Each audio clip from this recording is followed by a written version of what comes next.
Well, thank you very much. It's a great pleasure to be here in Berlin and to be able to share some time with you. Special thanks to the organizers. I know there are so many details to be put together in organizing a conference of this magnitude.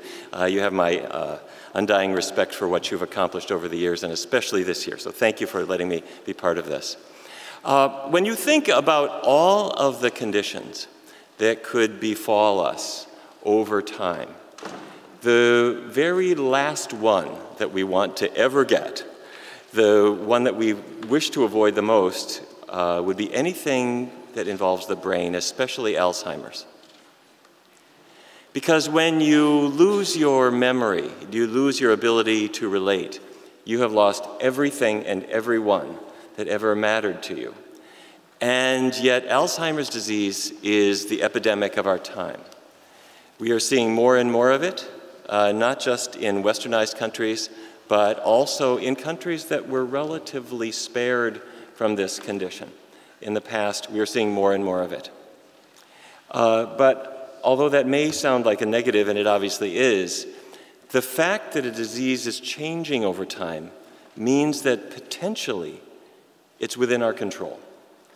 And we are right now on the threshold of what I think is the most exciting time in medicine, which is the emergence of a new understanding of this disease that will allow us, I hope, to control it. And that's what I would like to focus on today. First of all, let's talk about the brain. Anyone can have a lapse. When I say a lapse, I mean that your memory has failed you momentarily due to a lack of sleep or something else, and you're at the grocery store and you see someone you know and you think, oh, what is their name? And you try to hide a little bit while you think of their name, and of course there's somebody over here you should know. This can happen all the time, especially if you're a bit sleep deprived or whatever. However, if this is happening every day, several times a day, we call it mild cognitive impairment. You're still yourself. You might be balancing your checkbook, you might be driving, but you notice that your memory is not what it should be.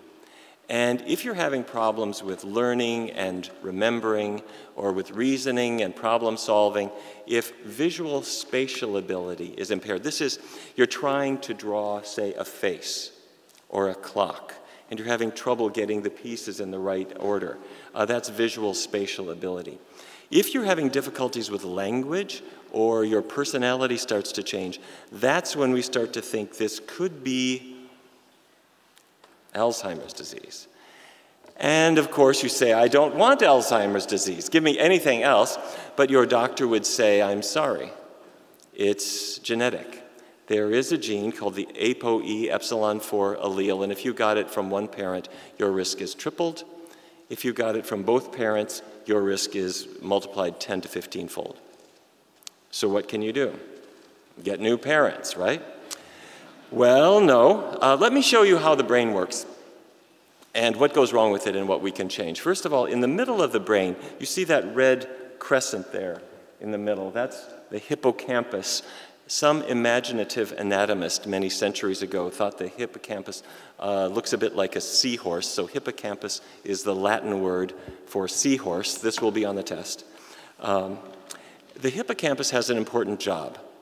It's the gatekeeper. It has to decide what is worth remembering. So if you go into a restaurant and the waiter says, hello, my name is Kelly, I'll be your waiter today, the hippocampus says, no, I don't think so.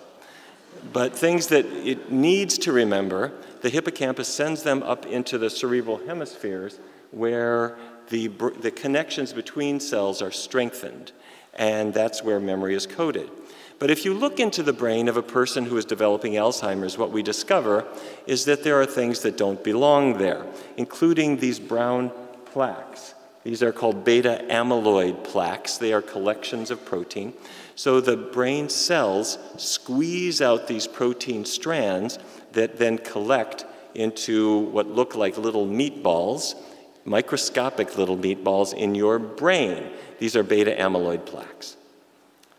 Well, where did they come from? It's a little bit like an old-fashioned sausage maker cranking out the strands of protein, and they collect in your brain.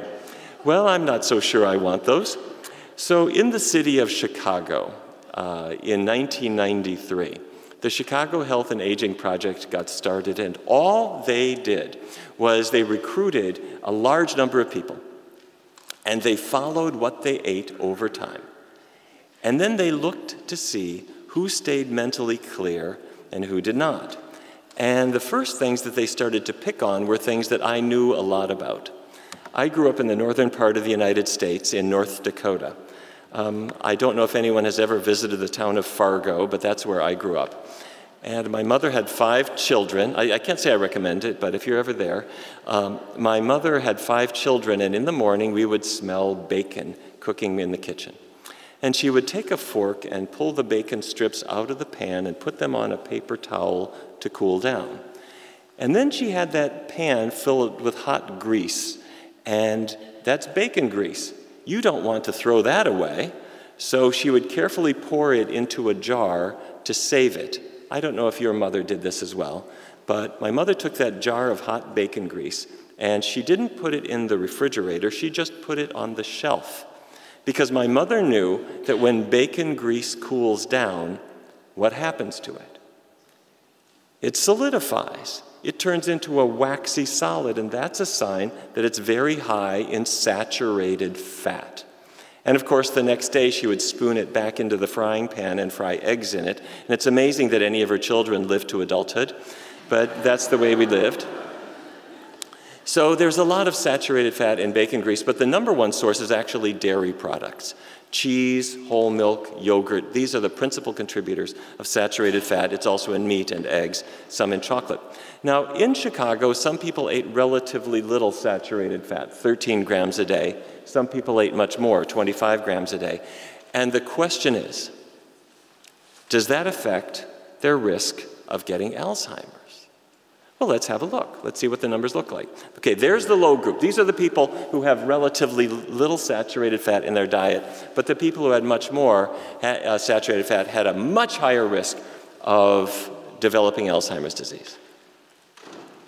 Now, it depends on how you do the analysis, but the risk is doubled or even tripled or more. So where is all this saturated fat coming from? Well, if I have 2 eggs, that's about 3 grams. If I have 1 strip of bacon, that's 1 more gram. And do you know anyone who has 1 strip of bacon? A chicken thigh without the skin, 4.5 grams. A glass of whole milk, another 4.5 grams.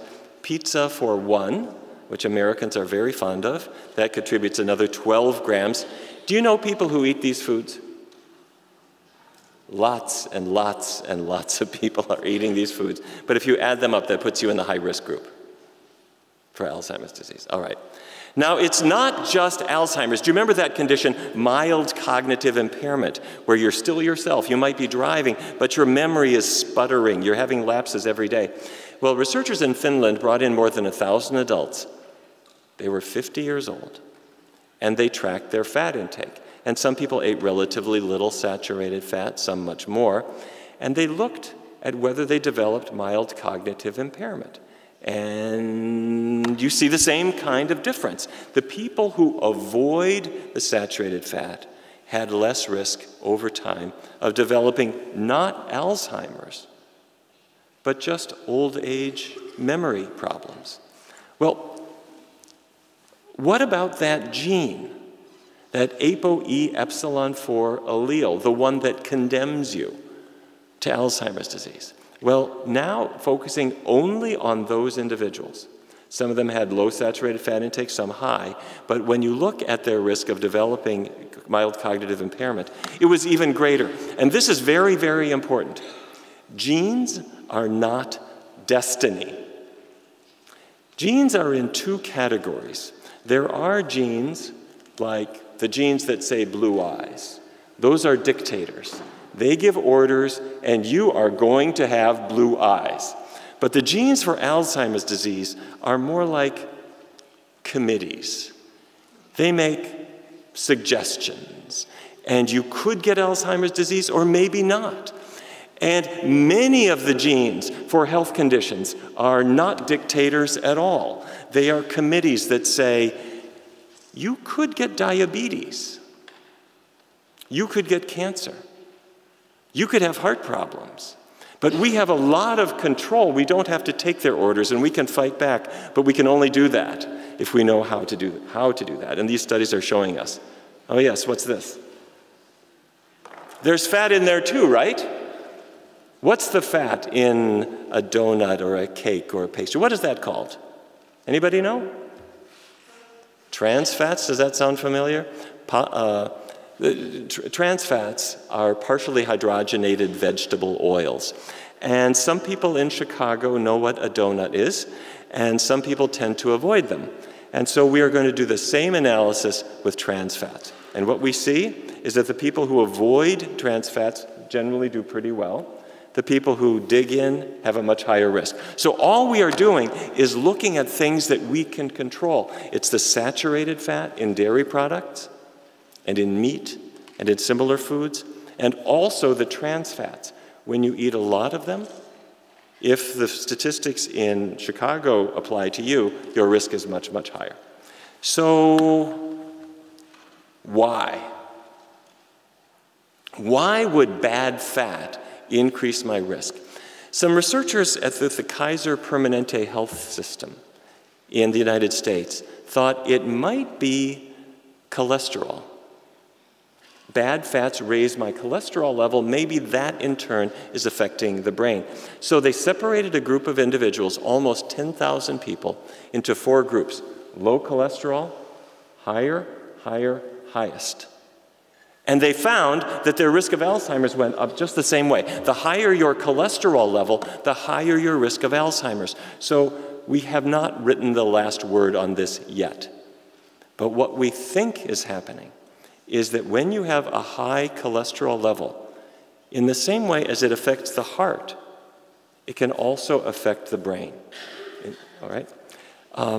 So let's say I live in Chicago, and I'm eating all these foods, and my risk is now high. Can I change my diet? Can I? Can I get rid of some of this stuff? Okay, let's see what we can do. All right, I'm going to get rid of the whole milk. Have you tasted almond milk or soya milk? Is it okay? Sure. And I've gotten rid of, maybe about 5 grams of saturated fat. And if the numbers in this research apply to me, my risk should theoretically be lower. Is there something else that I can get rid of? What else? What else? Okay, let's get rid of the bacon. We'll try veggie bacon. That's sort of a liberal interpretation of the original. We'll get rid of the eggs and bring in some porridge. Get rid of the chicken. We'll have a vegetable sandwich. Let's see how I do. I'm doing better. So again, if the statistics that were shown in Chicago were to apply to me, my risk should be lower. What else can I do? Pizza? Pizza? Can I have a pizza with no cheese? Can I? Okay, let's try that. There goes that one. That's pizza with no cheese. All right, let's see how I do. Well, I don't know, because no one in Chicago eats that well. However, there are some people who do better. In Loma Linda, California, you heard Dr. Fraser talking yesterday. Among Seventh-day Adventists, you have many health-conscious people, but some avoid meat, some eat meat. And the meat eaters, if you track their cognitive decline over time, they don't do so well. If you compare them to vegetarians, the vegetarians do somewhat better. Now, this may be the cheese-eating vegetarians, so if you look at those who skip the dairy products and follow a vegan diet, we would expect perhaps they would do better still. Now, is there something else in those plaques in the brain? We talked about the beta-amyloid protein, and there's something about cholesterol. But there's also iron and copper in the brain. Now, if you think about it, if I have an iron pan, a fry pan, and I had a party last weekend, and I left my frying pan out on my table in my backyard, and then it rained last week, what happened to my pan? It's rusted now. It's all covered with rust. That rust is a sign of oxidation. And if I have a coin made of copper, it will oxidize also. Now, that oxidation process doesn't only happen in the cast iron pan and in the copper coin. It also happens in your body.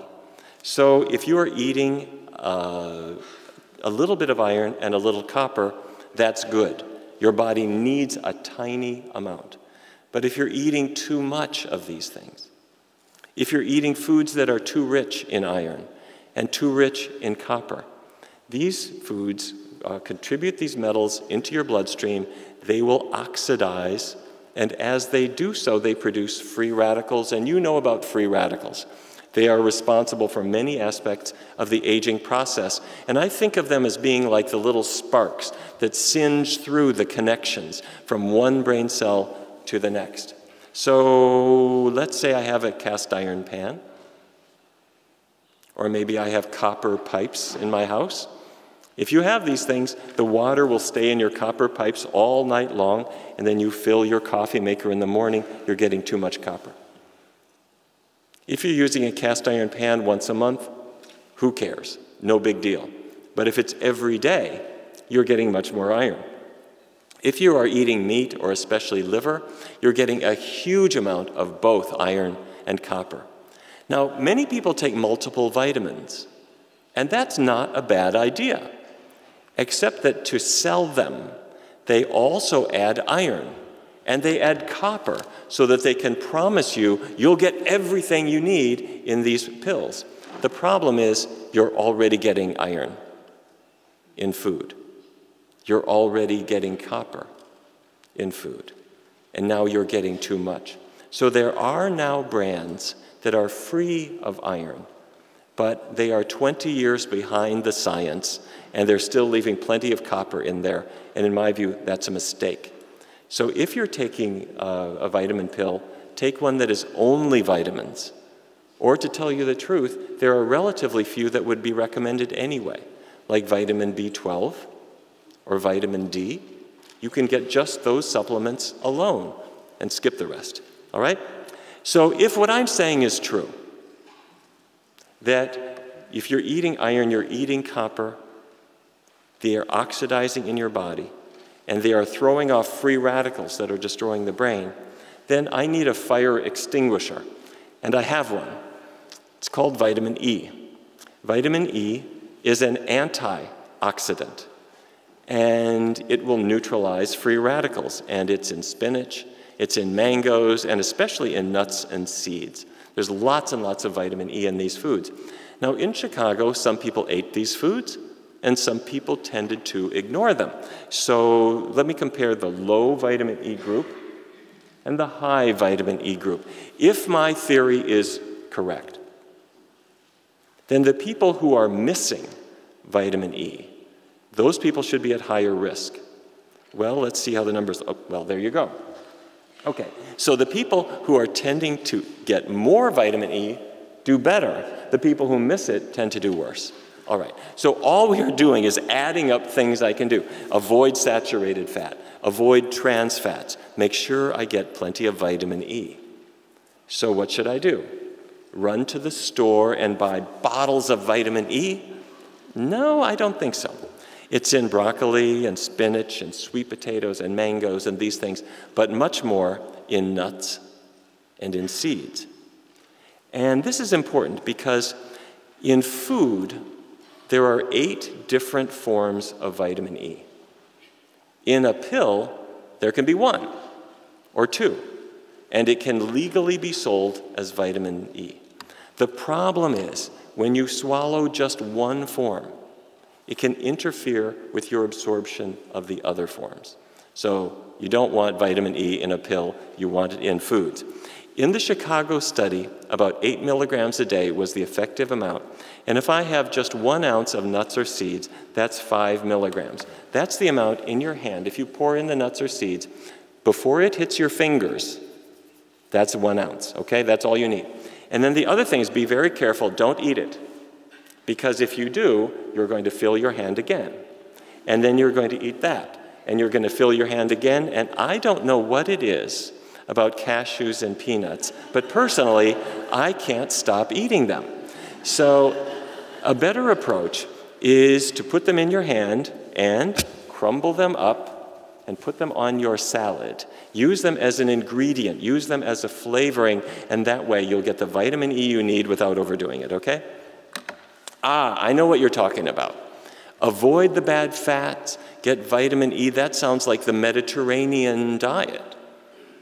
And it is sort of Mediterranean. In the Mediterranean regions, people often have better health. They have less heart disease. And some people will say, but it's because they drink lots of wine, red wine. And when I was in college, I think I had many friends who thought they were following the Mediterranean diet. However, there are problems with alcohol. It increases the risk of breast cancer, even 1 drink per day. If it's every day, a woman is at higher risk of breast cancer. So researchers said, well, wait, maybe it's not the alcohol. Maybe there's something about the grape that is somehow protecting us. Now, it's still early days, but researchers at the University of Cincinnati did an interesting study. They brought in a group of older people. They were 78 years old on average. They all were already having memory problems. They had mild cognitive impairment. And what they asked them to do was to have a pint a day, that's about half a liter, of grape juice. A little bit, maybe a quarter liter in the morning, quarter liter at night. And what they found is that their learning was better and their recall was better. It sounds too easy. Wait a minute, how can that be? Well, if you think about it, a grape has a difficult life. A grape has to sit on the vine all day long under the hot sun and exposed to the elements, and it has no protection at all. Or does it? Well, actually, that purple color in the grape, that color, that pigment, is anthocyanins, and the anthocyanins are antioxidants. They protect the grape. Will they protect you? I'm not sure, but what we can do is maybe test this. There are other foods that have anthocyanins also, like blueberries. Let's test them back into the laboratory, and we find just the same result. Now, I think we should be cautious in interpreting these studies. They're small, and industry is busily trying to sell you grape juice and blueberries. However, if there's something about taking advantage of the pigments that nature makes available to us. If you think about it, fruits and grains and vegetables and legumes, there are many, many colors in nature. If you go into a store, a grocery store, the human retina evolved to be able to detect antioxidants at 100 meters. You can see the orange color in carrots or in sweet potatoes, that's beta carotene. The red color in a tomato or in watermelon, that's lycopene. The anthocyanins that give that deep purple color to blueberries and to grapes, you can see those from 100 meters away. Now, if your cat were to walk into the very same grocery store, your cat does not have the same color vision. Your cat is a carnivore and has no interest in a carrot. Your cat is looking for motion. And so if there's a little mouse 100 yards away, your cat is off like a light. But on the other hand, the human retina is designed to be attracted to antioxidants, to detect them, to be able to separate beta carotene from lycopene. They're related, but they're different, and to want them all into our diet. And of course, nowadays, we take these beautiful colors and we put them into candy bags. We call them M&Ms and things like that. But nature wanted us to go and take advantage of these, and that's what the retina is designed for. Okay, so I'm avoiding all the bad fats. Well, are there extra benefits from that? Well, maybe. As you know, a gram of fat has 9 calories. A gram of carbohydrate, whether it's from bread or rice or potatoes, has only 4. So if I'm avoiding bad fats for my brain, maybe it will help my waistline. Well, this is a man named Jean Remy from Canada. He sent me these pictures because he weighed 320 pounds, and he had prediabetes, and he picked up a book that I wrote about reversing diabetes, which said, get away from animal products, keep oils very low, and by the time he got to chapter 4, he'd lost 160 pounds, and he regained his energy, not from limiting food at all, but simply avoiding the bad foods. This is Jenna, same story. She wanted to lose some weight, but not by lowering her calorie intake, but simply by changing the type of food she was eating. A vegan diet, no animal products at all, keeping oils low, and she got her waistline back and her confidence back, but more importantly, she got her health back. What about supplements? There are 2 vitamin supplements that I think you should be thinking about. The first is vitamin B12. B12 is not made by animals, it's not made by plants, it's made by bacteria. And some people will say that the bacteria in the soil, on our fingers, in our mouths, they will create the tiny traces of B12 that we need. Personally, I don't think that's a reliable source now, if it ever was. Now, a meat eater will get B12 because in a cow's intestinal tract, there are bacteria that make B12, and that will get into the meat and into the dairy products. If you're following a vegan diet, which I strongly recommend, it's important to take a B12 supplement. They're cheap and they're easy to get anywhere. The amount you need is very small, 2.4 micrograms per day. It's very easy, and all the supplements have more than that, but you don't want to miss it.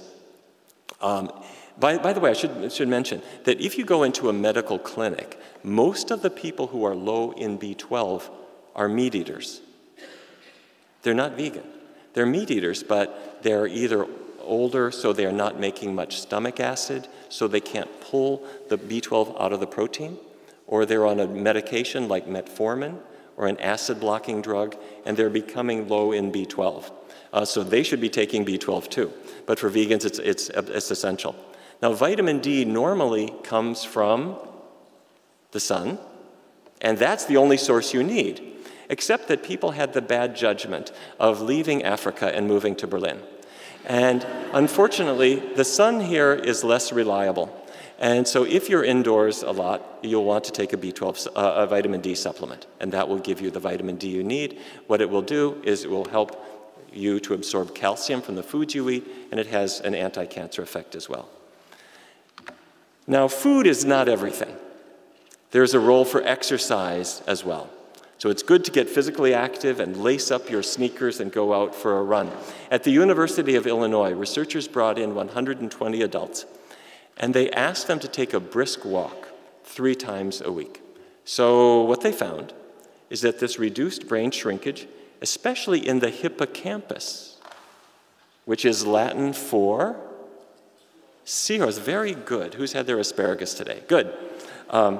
It also improved memory. So exercise seems to reverse brain shrinkage, at least to a degree. So I have an exercise program that I would recommend for you. I do this myself very carefully, and I think you should too. You arrive at the airport as late as possible, carry massively heavy luggage, and just run for the plane. And I do that 3 times a week, and it keeps me very fit. However, at the University of Illinois, they had their own ideas about how to do this, and what they did was a 10-minute walk. 10 minutes, Monday, Wednesday, Friday. Then the next week, 15 minutes, Monday, Wednesday, Friday. The next week, 20 minutes. You're just increasing by 5 minutes a week.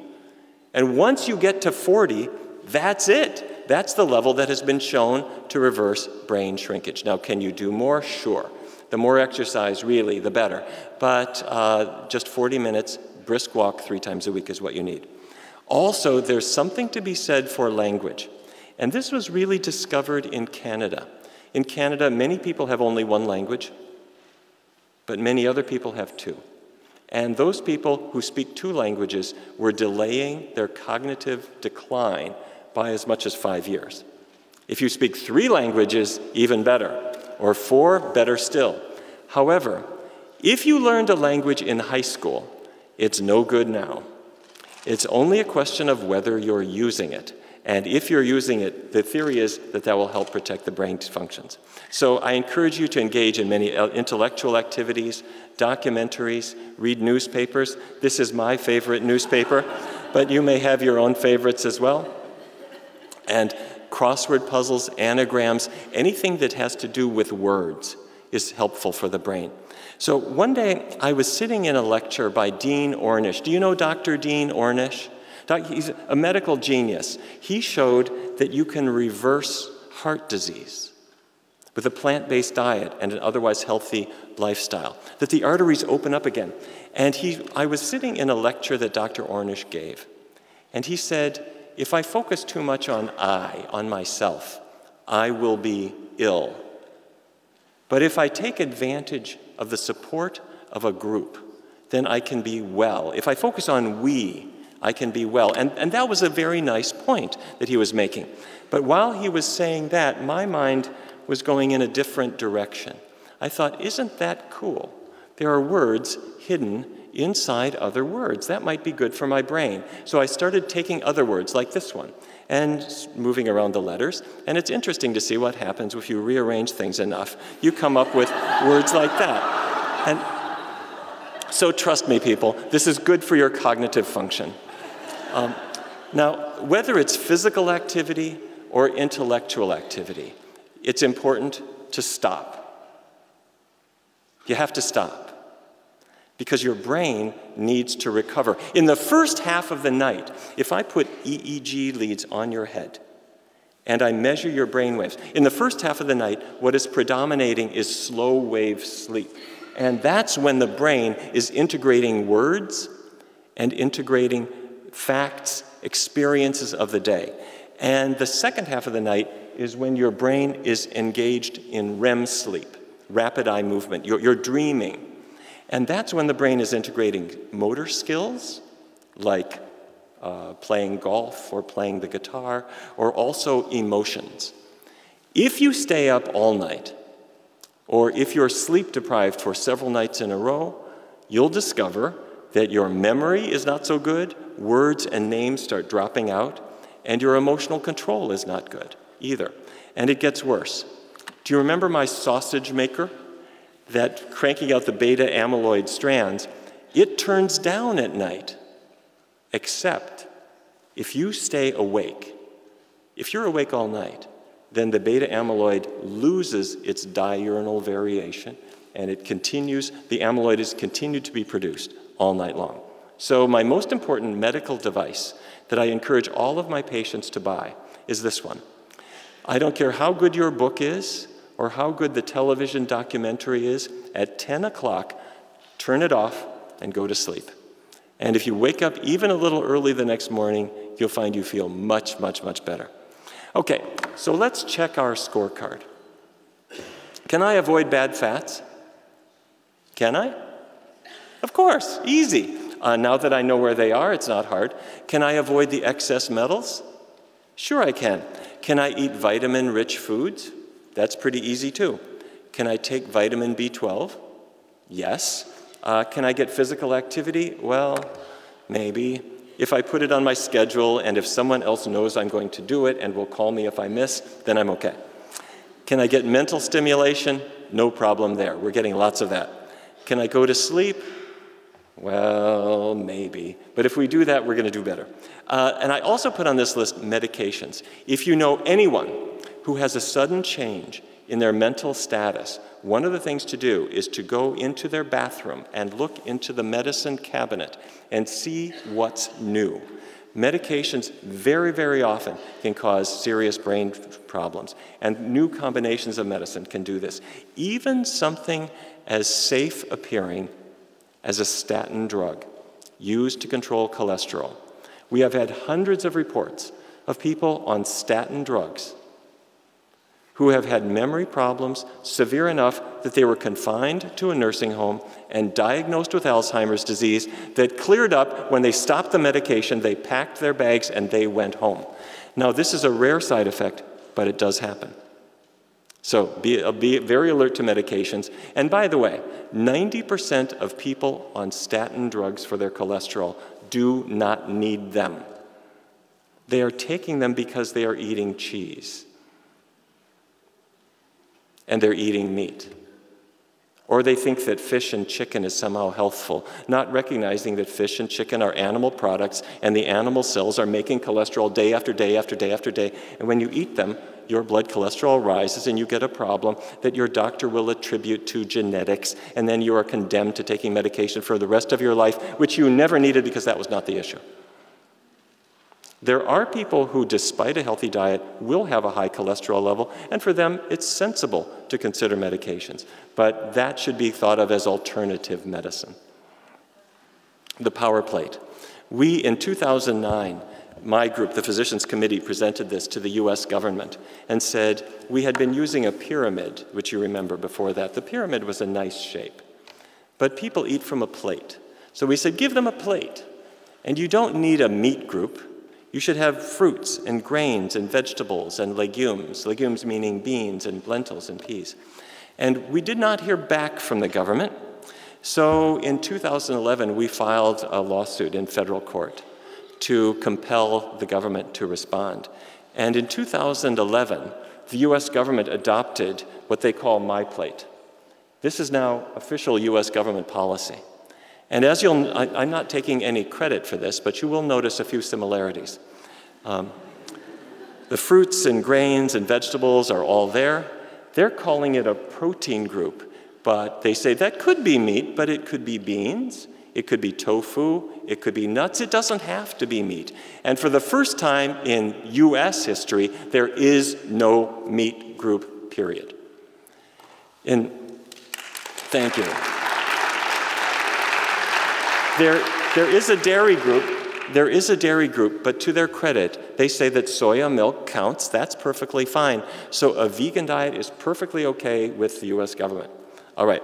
So by now, if you are new to this, if you were dragged to this conference by a well-meaning friend, and you're thinking, well, this all sounds lovely, but I don't think I could ever do a vegan diet because if I do, no one will ever invite me out to dinner again. We have found ways of introducing people to this diet, and I'd like to just share them with you. We break it into 2 steps. I have never seen anyone unable to do this diet. The first step is don't change your diet. Just check out the possibilities. So what I mean by that is take a week and think about what you would like to eat that has no animal products in it at all. So I take a piece of paper and I write breakfast, lunch, dinner, snack, and over the next week, my whole job is just to put foods on this list. So what would that mean? Oatmeal for breakfast, or maybe blueberry pancakes. And I could have bran flakes with almond milk. I'm just thinking, what would I like? And the same thing for lunch. I never had pizza with no cheese. Let me try it. I never tried the veggie burger. Let me try that. So we're just trying these things. And then I'm going to an Italian restaurant. Will an Italian restaurant make me a vegan meal? Sure they will. They'll give you a salad and a nice vegetable soup. And when your spaghetti comes, they'll top it with a tomato sauce or fresh pesto. A Mexican restaurant is more than happy to give you bean burritos, veggie fajitas, beans and rice. Chinese restaurants, dozens and dozens of choices, from rice to vegetables to tofu. Japanese restaurants, same story. Very delicate foods. The vegetable sushi, always a better choice. Or if you go to a fast food chain, this is not the pinnacle of culinary art, but they're more than happy to work with you, and they'll provide veggie options as well. So, after a week, you've found it. You've got your breakfasts, you've got lunches, you've got dinners, you even know what you'll have at a restaurant. And then step 2, jump in. For the next 3 weeks, have it all vegan all the time.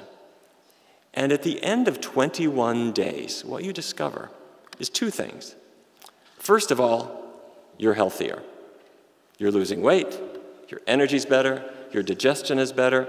If you have diabetes, your blood sugars are improving, everything's getting better. But the other thing is that your tastes have changed. And we used to see this with people who were drinking whole milk, full-fat milk. I don't know if you've had this experience. When people go from whole milk, the fatty milk, to skim milk, non-fat milk, at first, tastes kind of watery, not very good. But after a few weeks, they get used to it. And then if they ever go back and they taste the fatty milk again, the whole milk, it tastes like cream. It tastes almost like paint. They don't like it anymore. Well, the first week on a vegan diet, it will seem a little bit light. You'll think, oh, do I have to acquire a taste for folk music now? Do I have to wear tie-dyed clothes? Oh, I'm vegan, yippee, great. Well, what you discover is the second week you're on it, everything starts to make sense. You're finding foods you like, you're finding recipes you like. At the store, you see there are many, many products, and there are a lot of celebrities doing this, and there are athletes doing this. And President Bill Clinton is doing this, and his vice president is doing it. And lots of people are going vegan. It's the thing to do. And you suddenly discover you're not alone. And after about 3 or 4 weeks, it is very, very easy. It's not difficult at all. And all of your friends are asking, how did you get so healthy looking? You look fantastic. Give me your advice. And you are now the nutrition expert. And if after 4 or 5 weeks you went back and had a double bacon cheeseburger, you discover that you're just past it. Those foods don't call to you anymore. But if I tell you that now, you wouldn't believe me. But after a little time, you discover it's true. There are also transition foods. Instead of meat sausage, there is veggie sausage. I'm not recommending it, but it's there. And you can have these as a bridge if you want them. If you would like, please take advantage of our Kickstart program. It's the 21-day vegan Kickstart, and you'll find it at pcrm.org, Physicians Committee for Responsible Medicine.org. What we do is every month we start off with an email that includes menus and recipes and a message board for asking questions and cooking videos. And we've had almost 500,000 people do it. It's in English, it's in Spanish, it's in Mandarin, and we have one in English, but for people from India with Indian recipes and Indian ingredients, and also a Japanese program as well. Lastly, I might mention that we've been troubled by the fact that in many medical centers, when people come in and they're asked about Alzheimer's, the doctors say, there's nothing you can do, but if your memory starts to fail, I can give you medication. What you soon discover is those medications are quite disappointing. They do not reverse the course of the disease, and you would have given anything to prevent this disease. So in January of this year, we started the Barnard Medical Center in Washington, D.C., where we work with patients no matter what their complaint is. We work with them on their diet first. So we help them to follow a healthy diet. If we see cigarettes in their pocket, we take them out. We help them to quit smoking and to adopt a healthy lifestyle. And if they also need additional medical care, we will provide it. But every single patient has full access to good nutritional teaching, including classes every week forever, for as long as they want to come. And they can bring their reluctant spouse to it as well, and they can all get healthier together. Oh, by the way, and if you don't mind, a shameless bit of self-promotion, I have a new book on diabetes, which I'll be talking about tomorrow, and this is coming out shortly. And when I write books, they're always designed as a tool to help patients, and I hope you might let people know that that's available for them. And there's a number of good resources out. My friend Michael Greger, who's speaking here as well, is letting people know a very important thing, how not to die. That's a great idea. And let me encourage you to pick up his book as well. And there are so many other good resources available too. All right? So the last thing that I just want to say is you will hear people say, no, no, no, no, no, no, no. You can't win. People love food too much. There's no way. And industry is selling foods, and people are a little food addicted, and you see advertisements. There's no way people will change. There is every reason to believe that people will change because we have been here before. 30 years ago, I sat in a room in my hospital, the George Washington University Hospital in Washington, D.C., where the doctors got together, and we had a serious discussion as to whether we could ban smoking. Now, it sounds silly, but at the time, we sold cigarettes in the hospital gift shop.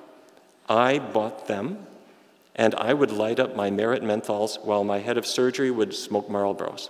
And we would walk down to the doctor's lounge, and we would continue smoking there. Our patients could smoke in bed, and we were not foolish. We knew that cigarettes caused cancer, but we also knew that we had time. As long as I quit, I'll be okay. Well, at some point, it was time. And we decided, that's it. let's get rid of the tobacco. We took it out of the gift shop. We said you can't smoke in the hospital. You can't smoke in the hospital bed, and even the doctor's lounge is going to become non-smoking. We weren't sure how it would go over. Well, within 2 weeks, we knew we were right. And every other hospital did the same thing. And every restaurant did the same thing. And every airline did the same thing. And every government building did the same thing. And it can be a cold day in February in Washington, D.C., and there will be a man standing outside, shivering, smoking his cigarette, having the last puff before he's allowed into his non-smoking building. Well, that's where we are now with food. We know we have a problem. We know that when you look at children, what they have learned about food has nothing to do with what food really should be for them. They have learned about eating candy and junk and pizza and meat, and they think this is totally normal. They think it's normal to be overweight. They think diabetes is caused by being old. But we can change that. Because yes, there are a lot of people making money off unhealthy foods, and there are even more people making money off medications to treat the symptoms of unhealthy foods. But there are many more worried parents, worried teachers, and people in schools, and doctors, and nurses, and our problem is that we are silent. But when we speak up, and we share information resources. And when we do it in a fun way, when we say, I found a new recipe, here's a new book, here's a new website, here's a new DVD, here's a new taste. Come with me to a restaurant, let's have fun together. What you discover is that everything is positive. You have new tastes, wonderful new places to go. So many people who are making this change. You discover that the animals all wave a white handkerchief at you saying, thank you, this is great. The earth breathes easier too. All of your environmental friends say, you're a good person. So when we put this together, we really can win. And I am confident that one day, it'll be a cold February morning in Washington, D.C., and there will be some man shivering outside, having the last bite of his chicken wing before he's allowed into his vegan building, and that's what I want to see. Thank you very much. Thank you.